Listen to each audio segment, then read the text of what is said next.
Սրբազան քննարկմանը տարբեր արձանագրումներ, տարբեր հայտարարություններ հնչեց, դուք ինչ եք կարծում, ինչ կտա նման քննարկումները, կամ արդյոք սա նշանակում է, որ եկեղեցին իշխանության կազմակերպած այս ամեն ինչի ֆոնին աջակցություն ունի տարբեր, այսպես հասարակության տարբեր խմբերի եւ մասնագետների։ Գիտեք, եկեղեցու նկատմամբ իշխանությունների ոտնձգությունը, հակաեկեղեցական արշավը առաջին անգամը չէ, որ տեղի է ունենում, բայց կարծում եմ, որ նմանօրինակ գործողությունները այլևս հատել են խելամտության բոլոր սահմանները եւ առողջ բանավեճի ըստ էության հնարավորությունը սպառված է եւ կարծում եմ խիստ անհրաժեշտ է եւ գնահատելի է, որ իրավաբանները նախաձեռնել են այդ բոլոր գործողություններին իրավական գնահատական տալ։ Առերևույթ ոչ իբրև մասնագետնել, մենք էլ որպես սովորական մարդիկ այդ գործողությունները գնահատում ենք ուղղակի հանցավոր, սանձարձակ, անթույլատրելի, հանրությանը պառակտող, մարդկանց նկատմամբ վիրավորանք պարունակող, մարդկանց համբավի հեղինակության նկատմամբ ուղղակի ոտնձգություն կատարող ոչ այդպիսի հարց գոյություն չունի։ Այսինքն ակնհայտ անհեթեթությունների համար դատի չի տալիս վեհապարը այդպիսի մոտեցումներ չունի եւ եկեղեցին առհասարակ նման մոտեցումներ չի ողջունում։ Իսկ որ ասում եք հատել է կարմիր Հայ եկեղեցին պատրաստ է այն ամենին, ինչ ակնկալում է ժողովուրդը, նշում է, որ Նիկոլ Փաշինյանը աղանդավորների խումբ է ձևավորելու եւ եկեղեցու դեմ գրոհ է լինելու։ Եկեղեցին այդ դեպքում, երբ որ փորձեն գրոհել մայրաթորը, ինչի է պատրաստ, ինչ է։ Գոյություն ունեն իրավական գործիքակազմեր։ Իհարկե, ես հույս ունեմ, որ նման անխոհեմ քայլեր չեն կատարվի, որովհետեւ դա ռիսկ է պարունակում իր մեջ կոնկրետ որոշակի բախումների, ֆիզիկական բախումների, հույս ունեմ, որ այդպիսի քայլ չեն անի, բայց փառք Աստծո կան իրավական գործիքակազմեր, ցավում եմ, որ պիտի նաև այդ անպտուղ գործողությունների մեջ ներքաշվենք, բայց կան գործիքակազմեր, որոնք ամբողջապես կկիրառվեն։ որոնք են այդ գործիքակազմը խախտելու հարցի վերաբերյալ, որ եկեղեցականներն ասում են, որ սա պետք է քննարկվի եկեղեցու ներսում։ Այսինքն կա նման բան, որ պետք է քննարկվի, թե չկա։ Այսօրվա Հայաստանում ստեղծված կացության պատճառը բացարձակապես կուսակրոնության ուխտի խախտումը չէ։ Բոլոր նրանք, ովքեր որ շեշտադրում են կատարում կուսակրոնության ուխտի կատարման խախտումների վերաբերյալ, պետք է մեկընդմիշտ հիշեն։ Հայաստանում գոյություն ունեն ծանր լրջագույն մարտահրավերներ եւ բացարձակապես կուսակրոնության ուխտի հետ առնչված խնդիրը դրա հետ չի առնչվում։ Ուրեմն զուր տեղ է, թե որոշ մարդիկ եկեղեցական բարեփոխիչի պատմության չհակնեն, կլինեն դրանք բարձրաստիճան պաշտոնյաներ կամ սովորական քաղաքացիներ։ Մենք տեսանք, թե 18 թվականին երկիրը բարեփոխելու իրենց ջանքերը ինչի հանգեցրեց։ Շատ շնորհակալ ենք եկեղեցին բարեփոխելու իրենց ցանկությունից, եթե նման բարեփոխիչներ մենք ունենանք եկեղեցում, ցավում եմ, որ այլևս բարեփոխելու ոչինչ չի մնալու։ Այդ բարեփոխիչները թող իրենց բարեփոխեն։ Սրբազան Հայ, Փաշինյանը մի այսպիսի զգուշ արտահայտություն է անում իր գրառումներում։ Ես որպես հավատավոր եմ սա ասում, ես որպես հավատացյալ, այսինքն նա հրաժարվում է ցույց տալ, որ որպես վարչապետ է կռիվ տալիս այդ ինստիտուտի դեմ, սա իրավաբանության մեջ մանիպուլյացիայի համար է, թե իսկապես նա հավատացյալ է եւ ընդհանրապես նրան եկեղեցում երբևէ տեսել եք, թե ոչ։ Ոչ իբրև վարչապետ, ուր ինքը ունի կոնկրետ օրենսդրությամբ կաշկանդվածություն եւ սահմանափակումներ, եւ ոչ էլ առավել եւս որպես հավատացյալ, եթե ինքը անգամ հավատացյալ է, ինքը նման իրավասություններ չունի։ Հավատացյալը եկեղեցու հետ կապված հարցերը հանրային քննարկումների միջոցով չէ, որ պետք է կարգավորի։ Առավել եւս, երբ լուրջ կասկածներ կան, թե ինքը արդյոք ընդամենը նոմինալ հավատացյալ է եկեղեցու, թե իրապես ներգրաված է եկեղեցական կյանքում։ Ես դժվարանում եմ ասել, կդժվարանամ նաև նշել մի քահանա, մի եկեղեցական, որը վկայություն կտա իր օրինապահ հավատացյալ լինելու մասին։ Կդժվարանամ ուղղակի։ Կինը երկել է եկեղեցում, եթե ես չեմ սխալվում, Հակոբյանը։ Այդպիսի տեղեկություններ տարածվում էին, ու իհարկե դա հավատացյալ լինելու մասին կարծում շատ համոզիչ փաստակ չէ։ Հիմա գիտեք, Վասակ Սյունին էլ եկեղեցական կյանքում ինչ որ ներգրավվածություն ժամանակին ունեցել է, բայց դա արդարացում չի կարող լինել նրա հետագա գործողությունները։ Սրբազան իսկ որ ասում եք արդեն հատել են բոլոր գծերը եւ այլևս առողջ քննարկումների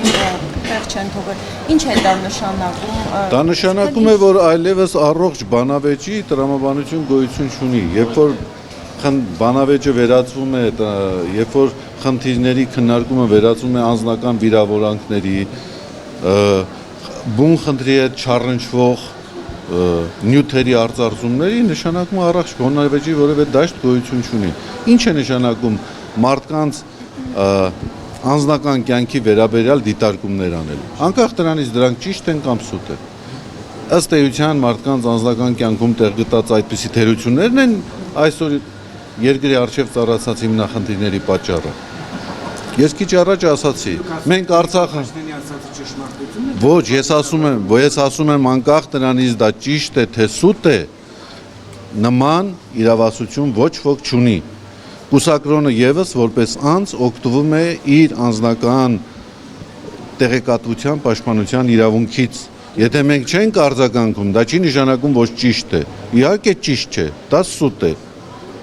Անհեթեթություն է։ Դուք կարծում եք, դուք չեք այն հաջորդ թիրախը, որի մասին այսպես տողատակելով ակնարկում է, որ այս սրբազանների ևս, որովհետև Գիտեք ինչ, լինել թիրախ մի իշխանության, որը երկիրը հասցրել է կործանման, դա միայն պատիվ է բերում որևէ անձի։ Ես կարծում եմ բոլոր այն անձերը, ովքեր այս իշխանության ընթացքում թիրախ չեն եղել, գալու է ժամանակ եւ մեծապես ափսոսելու է։ Որովհետև ամեն դեպքում մեկնաբան եք, հա, ձեր նորվա ասած է, որ տարընթերցումներ չլինի, որ ասեցիք դա սուտ է։ Ինչին էր վերաբերում։ Չեմ հիշում, ինչի մասին հարցրեցիք, ասեցի։ Գիտեք ինչ, այդ թեմային դուք նորից ես ինչ որ խոսում եմ, ես փորձում եմ բացատրել, որ պետք չի տրվել այդ սադրանքներին, այդ օրակարգերին։ Դուք նորից պատտվում եք նույն հարցին գալիս եք։ Եղբայր, ինչ կապ ունի այդ հարցը այսօրվա մեր իրականության հետ։ Ես թեքվեմ ձեր դուք ամուսնացած եք, հիմա ես կարող եմ ձեր սեռական կողմնորոշման մասին հարցեր ուղղել ձեզ։ Կոռեկտ է դա։ Բայց ես սեռական կողմնորոշման հարց եմ տալիս։ Չէ, ես կարող եմ այդպեսի, դա անձնական բնույթի հարց է։ Անձնական բնույթի հարցերը անկախ նրանից ով է բարձրացրել, չի կարելի տալ։ Եվ չի կարելի կրկնել, եթե մի հիմար մի բան ասել է,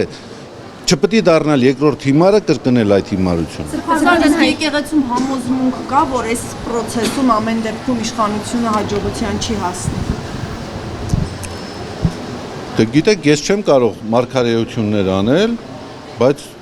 դրա համար բավարար է ընթերցել եկեղեցու պատմությունը եւ այն բոլոր մարդկանց պատմությունը, որոնք որ հակառակվել են եկեղեցու հետ։ Իսկ նպատակը ո՞րն է այնուամենայնիվ ձեր կարծիքով։ Դուք եպիսկոպոսած դասով բնականաբար հանդիպումներ քննարկումներ ունեցել եք։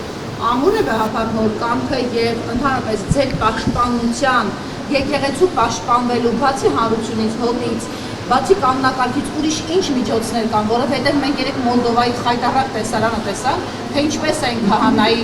ոստիկանները շփոթում այն կողմ միայն այն պատճառով, որ նա ԼԳԲՏ փառատոնի դեմ դուրս եկած քաղաքացիներին էր միացել։ Դուք հասկանում եք, չէ՞, որ գրեթե նույնանում են տարբեր երկրներում այս արշավներից։ Եկեղեցին պաշտպանված է իր հոգևորականներով, իր հավատացյալներով, որոնք ունեն տարբեր մասնագիտություններ, այդ թվում լրագրողներ, այդ թվում իրավաբաններ, բժիշկներ, տնտեսագետներ, հասարակական քաղաքական գործիչներ։ Վերլուծել նպատակը ո՞րն է իշխանության, լավ ինչ են ուզում տեսնել։ Չգիտեմ, ես ընդհանրապես իրենց արածների մեջ որոշակի տրամաբանություն չեմ տեսնում։ Ակնհայտ է, որ ձախողումներ են լինում դրանց հետևանքում։ Բայց տրամաբանությունը նպատակը ինչ է, չեմ կարող Նիկոլ Փաշինյանը կարծես էլ ստատուսներ չի գրում, միգուցե վախեցել է, հետ է կանգնել այս ամենից։ Հերթով, հա? Չգիտեմ։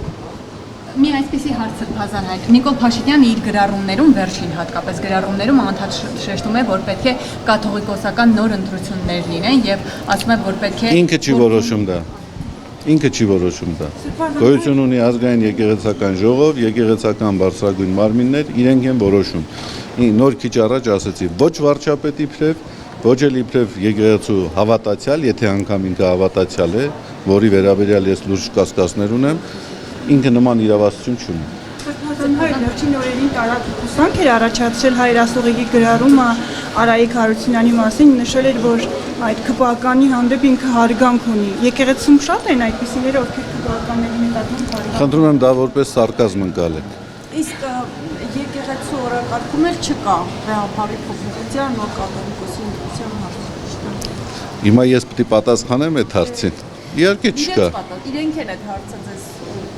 իրենց գրառումներով։ Իրենք նման պահանջ են ձևակերպում մեր օրակարգում, եթե կա ամենայն հայոց կաթողիկոս գործող, նման պահանջ չի կարող լինել։ Այսինքն Նիկոլ Փաշինյանը քաստինգ էր հրավիրել, ցանկանում էին վեհապարին փոխել, բայց կարծես ժողովուրդը չհավաքվեց։ Ինքը կաստինգներ կարող է կազմակերպել, բայց բոլորովին այլ ոլորտում։ Սրբազանից Պապ Թագավորի հետ համեմատությունը ձեզ համար մտահոգիչ չէ, արդյոք ես ամենի Պապ Թագավորի հետ համեմատությունները մտահոգիչ չեն այս համատեքստում եւ ֆիզիկական վտանգությունները։ Անցյալ օրը ես մի հաղորդում էի դիտում, շատ հետաքրքիր դիտարկում եղավ, ասացին, որ պետք է նաև ուշադրություն դարձնել, թե Պապ Թագավորը ինչով ավարտեց։